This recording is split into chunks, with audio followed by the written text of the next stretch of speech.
Hello and welcome to the Eugene Tour YouTube channel. I want to thank everybody subscribing. If you haven't subscribed, just go down there, subscribe, hit the notification bell, leave comments. All that stuff helps my channel grow. One day maybe I'll get monetized and help pay for all these projects I do.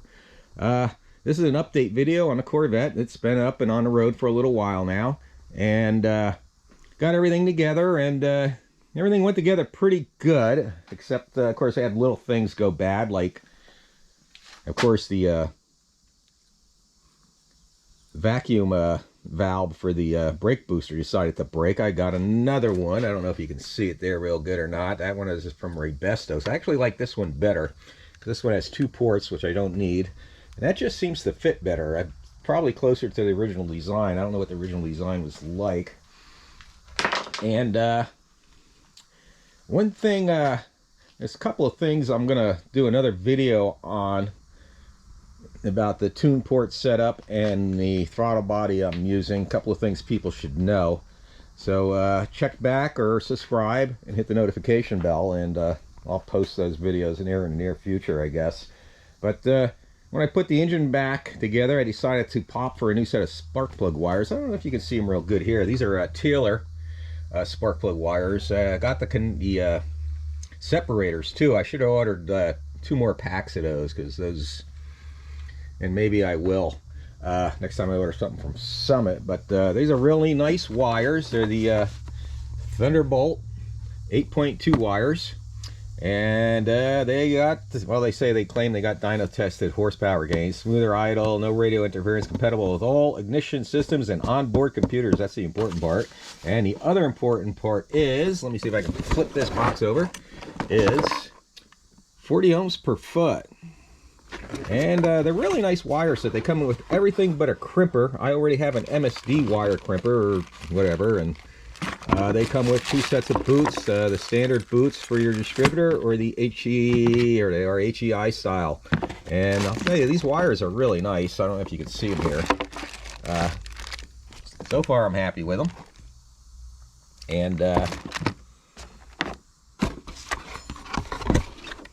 there's some other things too.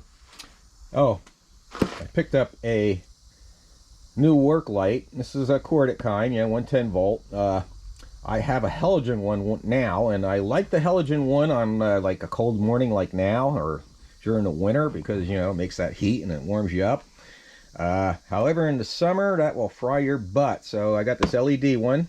I think it was like 25 bucks or somewhere in that price range at Home Depot. So I felt that was a good price. I'll have to check that out and let everybody know how that works.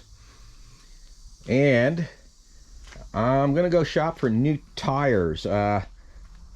3 tires are good, but 1 tire is bad. And the reason this tire, rotated it to the front, because I want to have tire with even tread on the rear, otherwise it will just wear out your posi. Now when I replace these tires, whenever I replace my tires, I always do all 4 at the same time. But this one here was on the rear and the posi was bad, so this one was always doing the spinning. And what's odd is I kept all the tires the same pressure, and this one just wore out in the middle for some reason. So I'm going to go talk to some tire experts about that. And I'm debating if just get 2 new front tires, and of course put them on the rear and the rears on the front or whatever, rotate them. And I'm also thinking going high-end and getting the top-of-the-line Michelin all-season radials, high-performance radials, and putting them on here. I might pop for that. These tires here are the 3rd set, so I'm going to do, if I do get those Michelins or whatever I get, I'm going to give her my review and opinion. So the next set of tires I go will actually be the 4th set. This is the 3rd. That's how many tires I've gone through on these. And I always get the all-season high-performance tires. I don't want summer-only tires, because one, they only last about 10,000 miles. And cold morning, like right now it's in the 30s outside, they don't grip worth a damn. And I go out a lot early in the morning, even fall and spring, it'll be pretty cool below temperatures for what those tires are rated. So let me get on the road here, and then I'll tell you about something else I'm going to be doing a review on. So let me get going here.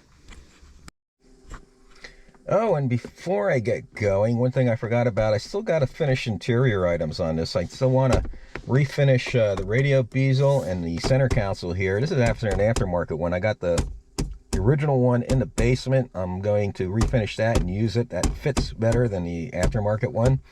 And I'm going to add a, even though I could use the radio USB port to charge like my phone, I'm going to put a dedicated USB charging port here. I was going to put it right here where the cigarette lighter is because I never use a cigarette lighter, but I do use it once in a blue moon when I data log. My Bluetooth data logger needs to have that type of outlet, so I'm going to keep that and put a USB one there, and that should make everything happy there. I also want to refit this radio so it's a little bit more this way and fits the bezel better. That's going to take a little work. Also, I never finished the driver's door. If you haven't been watching my my carpet videos, I'll have a link up there to the playlist. So anyway, let me get going on the road, and then I'll tell you about some more stuff.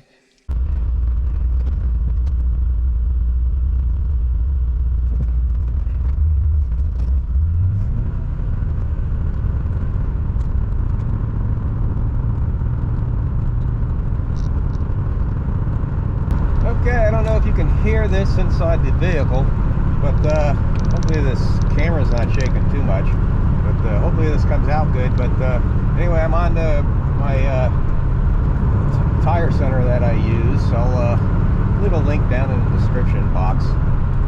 And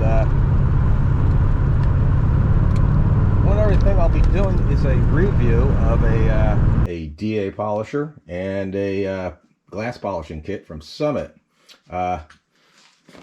Hopefully you guys can see that. That's the glass polishing kit from Summit. I'll leave links down in the description box, and it's really nice. It comes with the polishing compound, of course, diamond fast powder, and it comes with the pad that you're going to need, and it comes with an adapter for using your drill as a polisher, which I am not going to do. I've done that in the past and I never liked it. It's awkward, and I'm going to be polishing my windshield, which isn't cheap, and certainly don't want to damage it, and you want to try and do it right. But another thing I will be doing is a review of this Conan model DP9518. I got this off of Amazon, and I have to say it came really quick.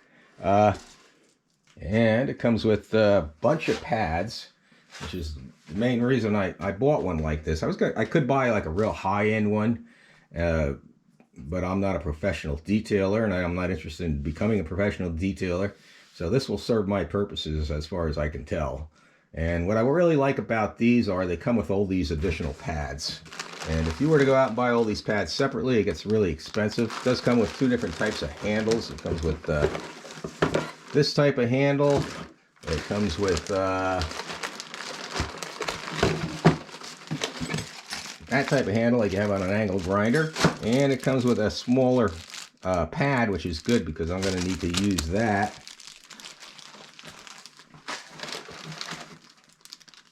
With this. So, like if I were to put it on here, it's obviously going to be too big. Yeah, that's too big. But so I'm glad it came with that, and that will be very helpful. And who knows, I'll probably use it maybe on my tracks and my Corvette. Got to be careful using it on my Corvette. At some point it was recoated by one of the previous owners with clear coat, and they didn't do a very good job. But my car has a really good shine. The camera makes it look better than it is, and in person from 10, 20 feet away, it still looks really glossy. I get a lot of comments, if you polish it and stuff like that, and I just never really polished it. I like I do put a good coating of wax. I don't really consider wax polish, usually once a year. I constantly clean it, and I use Meguiar's wash and wax and on a regular basis, that really helps it. And the reason it shines mostly is because of the type of clear coat that's on it. And of course, that type of clear coat scratches real easy. But I ain't going to go into that. Another project is I will be, hopefully sometime in the future, remaking a air oil separator. I took a dryer from the air conditioning unit. I had an old one laying around, cut it open, and I will make the bottom part of a air oil separator, hopefully in the future, if I ever get around to it. So if you're interested in seeing that sort of thing, see how this turns out, see if I ever get to doing it, just go ahead down there, subscribe, or just check out my other videos. And I want everybody to have a good day. Thanks for watching, and God bless.